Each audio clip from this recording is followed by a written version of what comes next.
Capítulo 13. Olho tonto Moody. O temporal já se esgotara quando o dia seguinte amanheceu, embora o teto no salão principal continuasse ameaçador.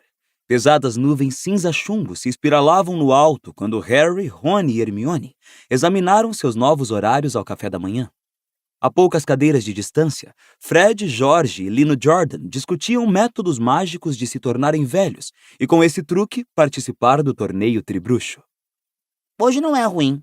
Lá fora a manhã inteira. Disse Rony, que corria o dedo pela coluna intitulada Segunda-feira no seu horário.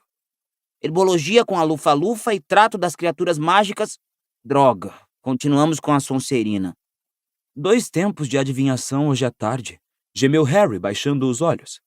Adivinhação era a matéria de que ele menos gostava depois de poções.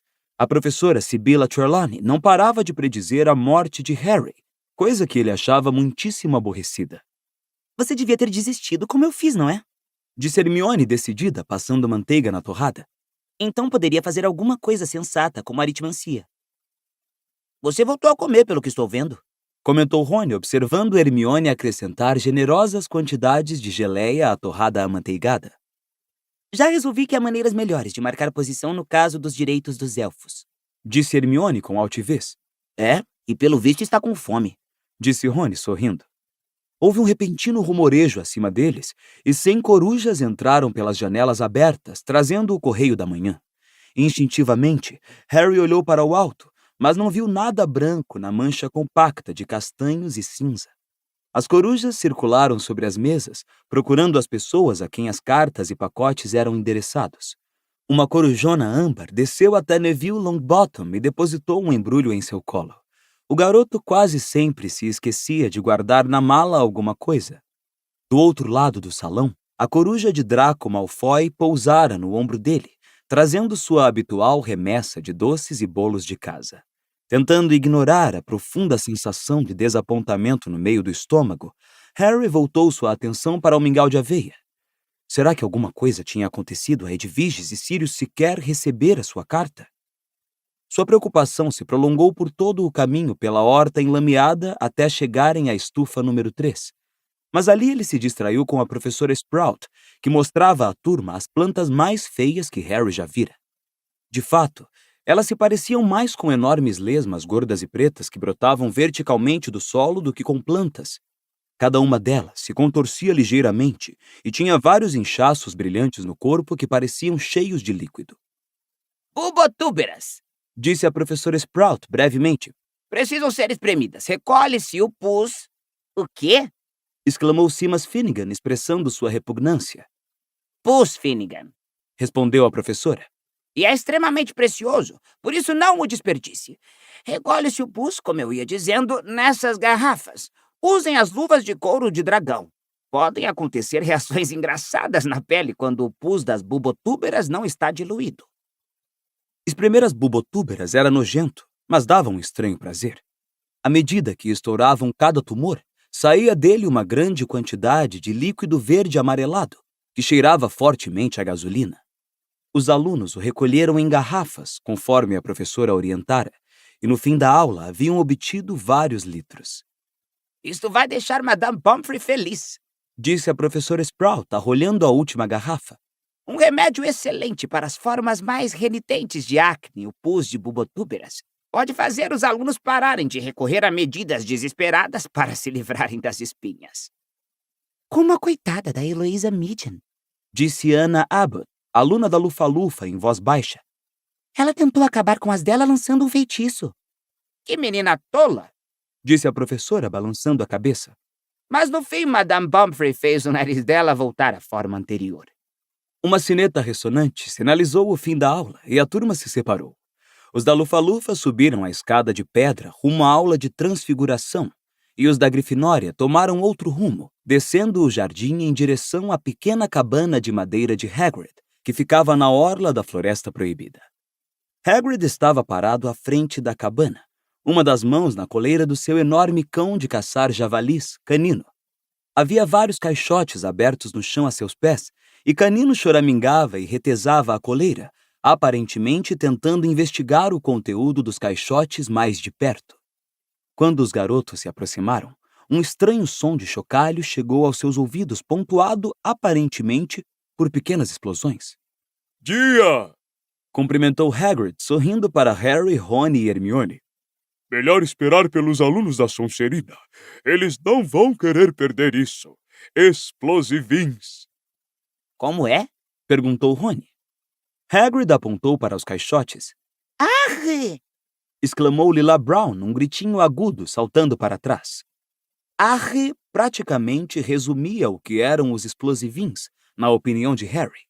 Pareciam lagostas sem casca, deformadas, terrivelmente pálidas e de aspecto pegajoso, as pernas saindo dos lugares mais estranhos e sem cabeça visível.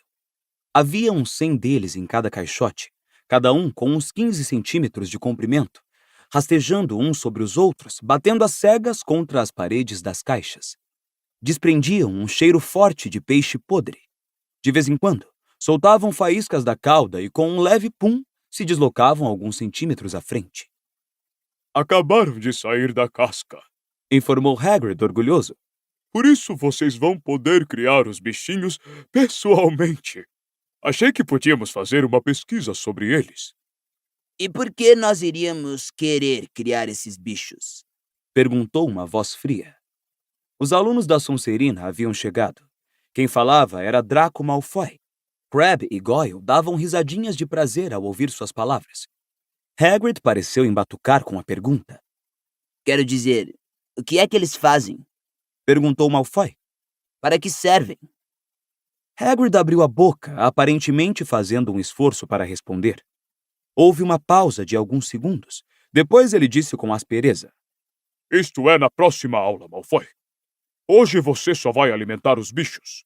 Agora vamos ter que experimentar diferentes alimentos. Nunca os criei antes, não tenho certeza do que gostariam. Tenho ovos de formiga, fígados de sapo e um pedaço de cobra. Experimentem um pedacinho de cada. Primeiro pus e agora isso. Resmungou Simas. Nada, exceto a profunda afeição que tinham por Hagrid, poderia ter feito Harry, Rony e Hermione apanhar mãos cheias de fígados de sapo melados e baixá-las aos caixotes para tentar os explosivins. Harry não conseguiu refrear a suspeita de que aquilo tudo não tinha finalidade alguma, porque os bichos não pareciam ter bocas. Ai! Gritou Dino Thomas, passados uns 10 minutos. Ele me pegou! Hagrid correu para o garoto, com uma expressão ansiosa no rosto. A cauda dele explodiu! Disse Dino zangado, mostrando a Hagrid uma queimadura na mão. Ah, é. Isso pode acontecer quando eles disparam. Disse Hagrid, confirmando o que dizia com a cabeça. Arre! Exclamou Lila Brown outra vez. Arre! Hagrid, que é essa coisinha pontuda neles? Ah, alguns têm espinhos. Disse Hagrid entusiasmado. Lila retirou depressa a mão da caixa. Acho que são os machos. As fêmeas têm uma espécie de sugador na barriga. Acho que talvez seja para sugar sangue. Bom, sem a menor dúvida eu entendo porque estamos tentando manter esses bichos vivos. Disse Malfoy sarcasticamente. Quem não iria querer animaizinhos de estimação que podem queimar, picar e morder tudo ao mesmo tempo? Só porque eles não são muito bonitos não significa que não sejam úteis. Retorquiu Hermione. Sangue de dragão é uma coisa assombrosamente mágica, mas você não ia querer um dragão como bicho de estimação, não é mesmo? Harry e Rony sorriram para Hagrid, que retribuiu com um sorriso furtivo por trás da barba espessa. Nada o teria agradado mais do que um filhote de dragão. Como Harry, Rony e Hermione sabiam mais do que bem, ele criara um por um breve período, durante o primeiro ano deles na escola. Um agressivo dragão norueguês que recebera o nome de Norberto. Hagrid simplesmente amava monstros. Quanto mais letal, melhor. Bom, pelo menos os explosivins são pequenos, Disse Rony quando voltavam 1 hora depois ao castelo para almoçar. São agora. Disse Hermione com uma voz exasperada. Mas depois que o Hagrid descobrir o que eles comem, imagino que vão atingir 1,5 metro de comprimento. Bom, isso não vai fazer diferença se descobrirem que eles curam enjoo ou outra coisa qualquer, não é? Disse Rony sorrindo sonsamente para a amiga. Você sabe perfeitamente bem que eu só disse aquilo para calar a boca de Malfoy. Retrucou Hermione. Aliás, acho que ele tem razão. O melhor que podíamos fazer era acabar com os bichos antes que eles comecem a nos atacar. Os garotos se sentaram à mesa da Grifinória e se serviram de costeletas de cordeiro com batatas. Hermione começou a comer tão rápido que Harry e Rony ficaram olhando para ela. Essa é sua nova posição em favor dos direitos dos elfos? Perguntou Rony. Em vez de não comer, comer depressa para vomitar. Não. Respondeu Hermione, com toda a dignidade que conseguiu reunir tendo a boca cheia de couve de Bruxelas. Só quero chegar à biblioteca. Quê? Exclamou Rony, incrédulo. Hermione, é o primeiro dia de aulas. Ainda nem passaram dever de casa pra gente. Hermione sacudiu os ombros e continuou a devorar a comida como se não comesse há dias. Em seguida, se levantou e disse: Vejo vocês no jantar. E saiu apressadíssima.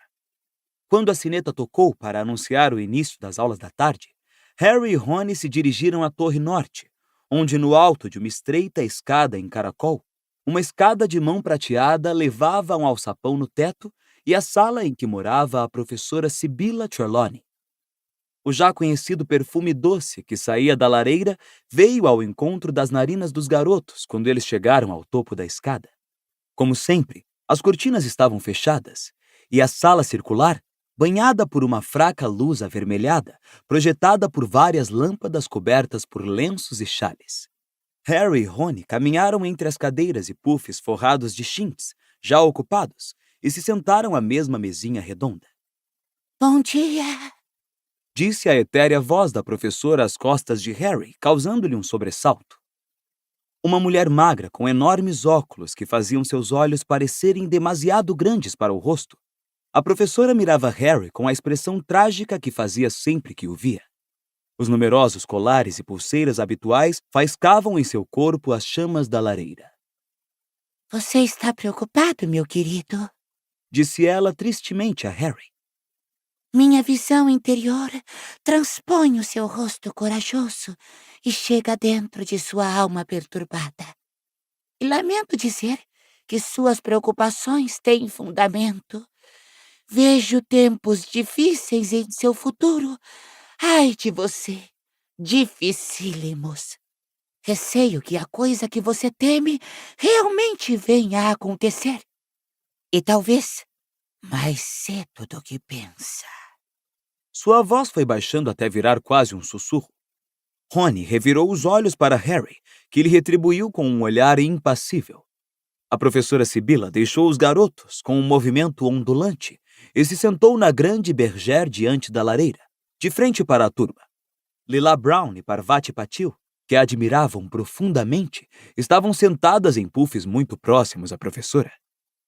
Meus queridos, está na hora de estudarmos as estrelas, disse ela. Os movimentos dos planetas e os misteriosos portentos que eles revelam, somente aqueles que compreendem os passos da coreografia celestial. O destino humano pode ser decifrado pelos raios planetários que se fundem. Mas os pensamentos de Harry tinham se afastado. As chamas perfumadas sempre o deixavam sonolento e embotado, e os discursos desconexos da professora sobre adivinhação nunca conseguiam mantê-lo exatamente fascinado. Embora não pudesse deixar de refletir sobre o que ela acabara de dizer. Receio que a coisa que você teme realmente venha a acontecer. Mas Hermione tinha razão, pensou Harry irritado. Sibylla era realmente uma velha charlatã. Ele não estava com medo de absolutamente nada naquele momento. Bom, a não ser talvez o medo de que Sirius tivesse sido apanhado. Mas o que sabia a professora? Harry já chegara à conclusão havia muito tempo de que a adivinhação dela não passava de palpites ocasionalmente certos e um jeito misterioso de apresentá-los. Exceto, naturalmente, aquela vez no fim do último trimestre, quando predissera o retorno de Voldemort ao poder. E o próprio Dumbledore era de opinião que o transe de Sibylla fora genuíno quando Harry lhe contara. Harry, murmurou Rony. Quê? Harry olhou para os lados. A turma inteira o observava. Ele se sentou direito. Estivera quase cochilando, perdido em meio ao calor e aos seus pensamentos. eu estava dizendo, meu querido, que você, sem dúvida, nasceu sob a influência nefasta de Saturno. Disse a professora Sibylla, com um leve quê de mágoa na voz pelo fato de que o garoto obviamente não estivera pendurado em suas palavras. Nasci sob o quê? Perdão, disse Harry. Saturno, querido. O planeta Saturno. Disse a professora, parecendo irritada que ele não tivesse prestado atenção à informação. Eu estava dizendo que Saturno, com certeza, estava numa posição dominante no céu na hora em que você nasceu. Seus cabelos escuros, sua baixa estatura, suas perdas trágicas na infância. Acho que estou certa ao afirmar, meu querido, que você nasceu em pleno inverno. Não, respondeu Harry. Nasci no verão. Rony se apressou em transformar uma risada em um forte acesso de tosse. Meia hora depois, cada um dos alunos recebeu um mapa circular e tentou desenhar a posição dos planetas na hora do seu nascimento. Era um trabalho enjoado, que exigia muitas consultas a tabelas horárias e cálculos de ângulos. Eu tenho 2 Netunos aqui, disse Harry depois de algum tempo, olhando insatisfeito o seu pergaminho. Isso não pode estar certo, pode? Ah, Exclamou Rony, imitando o sussurro místico da professora. Quando 2 Netunos aparecem no céu, é um sinal seguro de que um anão de óculos está nascendo, Harry. Simas e Dino, que estavam sentados próximos, riram alto, embora não tão alto a ponto de abafar os gritinhos excitados de Lila Brown. ai, professora Sibila, olhe, acho que tem um planeta oculto. Ai, qual é esse, professora? É Urano, minha querida. Disse a professora, examinando o mapa. Posso dar uma olhada no seu Urano também, Lila? Perguntou Rony. Por infelicidade, a professora o ouviu, e talvez tenha sido por isso que no fim da aula passou para a turma tanto dever de casa. Quero uma análise detalhada do modo como os movimentos dos planetas vão afetá-los no próximo mês, tendo em vista o seu mapa pessoal. Disse ela secamente, parecendo mais a professora Minerva do que a fada etérea de sempre. Para entrega na próxima segunda-feira, e não aceito desculpas. Diabo de morcega velha! Exclamou Rony com amargura, quando eles se reuniram aos demais alunos que desciam as escadas para jantar no salão principal. Isso vai nos tomar todo o fim de semana. Ah, vai! Muito dever de casa? Indagou Hermione, animada, alcançando-os. A professora Vector não passou nada para nós. Palmas para a professora Vector, retrucou Rony, mal-humorado. Os 3 chegaram ao saguão de entrada, que estava lotado de gente fazendo fila para o jantar. Tinham acabado de entrar no fim da fila, quando uma voz alta soou às costas deles. Weasley! Ei, Weasley! Harry, Rony e Hermione se viraram. Malfoy, Crabbe e Goyle estavam parados ali, cada qual parecendo mais satisfeito. Que é? Perguntou Rony rispidamente. Seu pai está no jornal, Weasley. Disse Malfoy, brandindo um exemplar do Profeta Diário. E isso bem alto, para que todas as pessoas aglomeradas no saguão pudessem ouvir. Escuta só isso. Novos erros no Ministério da Magia. Pelo visto, os problemas no Ministério da Magia ainda não chegaram ao fim, informa nossa correspondente especial Rita Skeeter. Recentemente censurado por sua incapacidade de controlar multidões durante a Copa Mundial de Quadribol e ainda devendo à opinião pública uma explicação para o desaparecimento de uma de suas bruxas, ontem o Ministério enfrentou novo constrangimento com as extravagâncias de Arnold Weasley, da seção de controle do mau uso dos artefatos dos trouxas. Malfoy ergueu os olhos. Imagina, nem escreveram direito o nome dele, Weasley. É quase como se ele não existisse, não é? Todos no saguão agora prestavam atenção. Malfoy esticou o jornal com um gesto largo e continuou a ler. Arnold Weasley, acusado de possuir um carro voador há 2 anos, envolveu-se ontem numa briga com guardiões trouxas da lei, policiais, por causa de latas de lixo extremamente agressivas. O Sr. Weasley parece ter ido socorrer Olho Tonto Moody, um ex-auror idoso que se aposentou do ministério ao se tornar incapaz de distinguir um aperto de mão de uma tentativa de homicídio. Ao chegar à casa do ex-auror, fortemente guardada, o funcionário verificou sem surpresa que mais uma vez o Sr. Moody dera um alarme falso. Em consequência, o Sr. Weasley foi obrigado a alterar muitas memórias para poder escapar dos policiais, mas se recusou a responder às perguntas do profeta diário sobre as razões que o levaram a envolver o ministério nesse episódio pouco digno e potencialmente embaraçoso. E tem uma foto, Weasley, acrescentou Malfoy, virando o jornal e mostrando-a. Uma foto de seus pais à porta de casa, se é que se pode chamar isso de casa. Sua mãe bem que podia perder uns quilinhos, não acha? Rony tremia de fúria. Todos o encaravam. Se manda, Malfoy, disse Harry. Vamos, Rony. Ah, é mesmo? Você esteve visitando a família no verão, não foi, Potter? Caçoou Malfoy. Então me conta, a mãe dele parece uma barrica ou é efeito da foto? Você já olhou bem para a sua mãe, Malfoy? Respondeu Harry. Ele e Hermione seguravam Rony pelas costas das vestes para impedi-lo de partir para cima do outro. Aquela expressão na cara dela, de quem tem bosta debaixo do nariz, ela sempre teve aquela cara ou foi só porque você estava perto dela? O rosto pálido de Malfoy corou levemente. Não se atreva a ofender minha mãe, Potter. Então vê se cala esse bocão, disse Harry, dando as costas ao colega. Bang! Várias pessoas gritaram. Harry sentiu uma coisa branca e quente arranhar o lado do rosto.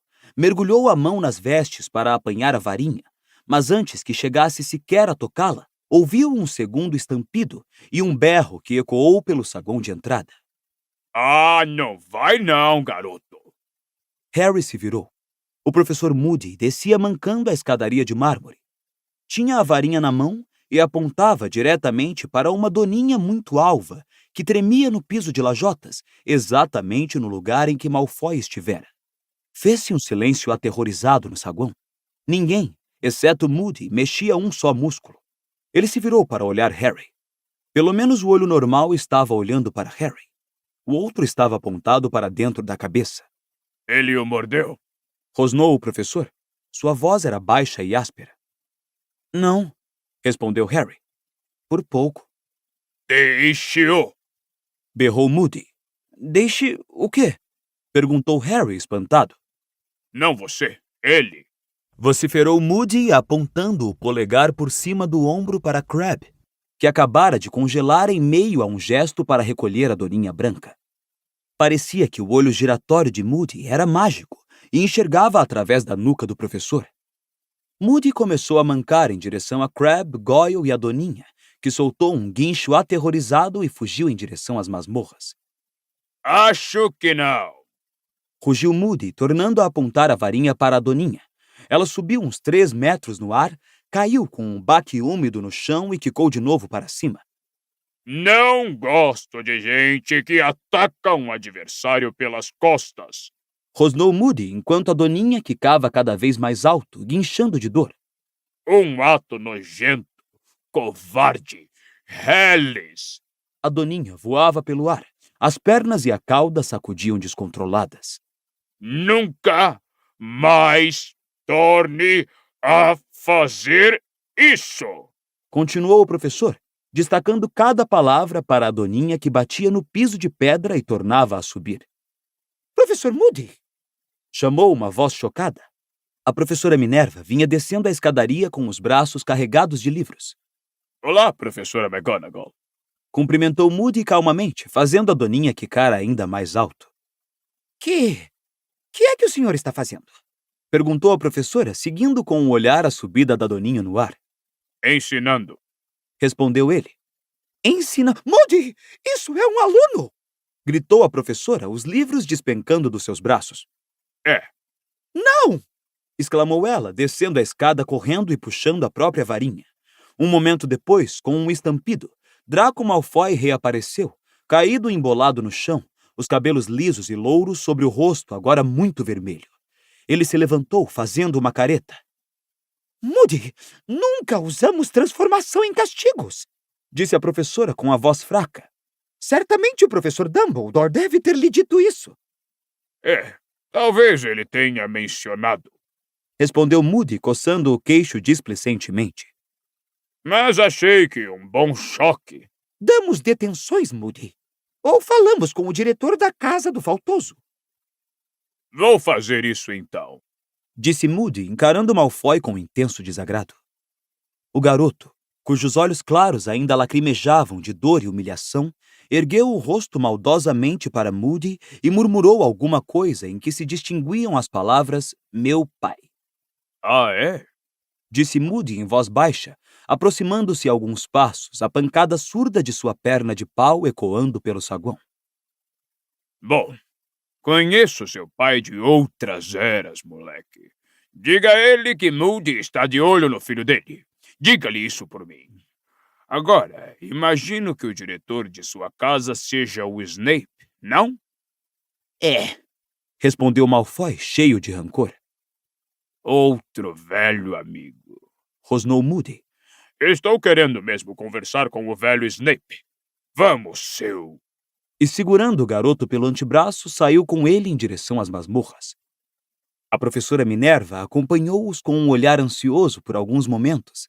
Depois apontou a varinha para os livros caídos, fazendo-os subir no ar e voltar aos seus braços. não falem comigo. Disse Rony em voz baixa para Harry e Hermione, quando se sentaram à mesa da Grifinória alguns minutos mais tarde, cercados por alunos excitados por todos os lados que comentavam o que acabara de acontecer. Por que não? Perguntou Hermione, surpresa. Porque quero gravar isso na memória para sempre. Disse Rony com os olhos fechados e uma expressão de enlevo no rosto. Draco Malfoy, a fantástica doninha quicante. Harry e Hermione riram, e a garota começou a servir bife de caçarola no prato dos dois. Ele poderia ter realmente machucado Malfoy, Comentou ela. Foi bom a professora Minerva ter feito ele parar. Mione, Exclamou Rony furioso, os olhos se abrindo repentinamente. você está estragando o melhor momento da minha vida. Hermione soltou uma exclamação de impaciência e começou a comer outra vez, em alta velocidade. Não me diga que vai voltar à biblioteca hoje à noite, perguntou Harry, observando-a. Preciso. Respondeu Mione indistintamente. Muito o que fazer. Mas você nos disse que a professora Vector não é dever de escola. Em 5 minutos, ela limpara o prato e fora embora. Nem bem a garota tinha saído, e sua cadeira foi ocupada por Fred Weasley. Moody! Disse ele. Ele é legal? Pra lá de legal, disse Jorge, sentando-se de frente a Fred. Super legal, disse o melhor amigo dos gêmeos, Lino Jordan, escorregando para o lugar ao lado de Jorge. Tivemos ele hoje à tarde, disse Lino a Harry e Rony. Como foi a aula? Perguntou Harry, ansioso. Fred, Jorge e Lino trocaram olhares cheios de significação. Nunca tive uma aula igual, disse Fred. Ele sabe das coisas, cara, disse Lino. Do quê? Perguntou Rony, curvando-se para a frente. Sabe o que é estar lá fora fazendo as coisas, disse Jorge, cheio de importância. Que coisas? Perguntou Harry. Combatendo as artes das trevas, disse Fred. Ele já viu de tudo, disse Jorge. Fantástico, exclamou Lino. Rony enfiara a cabeça na mochila à procura do seu horário.